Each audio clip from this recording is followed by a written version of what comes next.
Well, good morning, Saints. It's time for Good News at 9. I hope you've had an opportunity since yesterday to read through Acts chapter 10 and learn a little more about the story of Cornelius and Peter.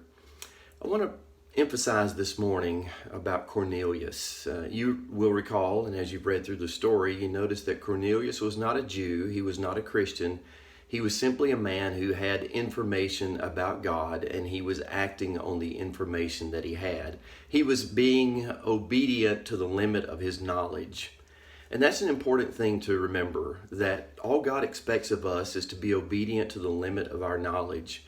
God will always meet us exactly where we are, but he's never content to leave us there. So this morning, don't despair over maybe not knowing as much as someone else. You hear testimony or stories of people who are praying and reading the Bible, and perhaps you get discouraged by that because you think, well, I'm not doing that. That's okay.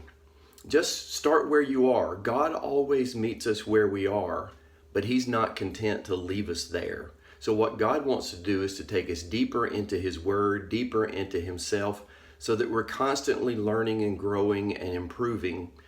So take the example of Cornelius as a encouraging example that though he was not a Christian, not a Jew, he was worshiping God the best he knew how. God met him there and then took him further into a deeper experience of God and a grand miracle.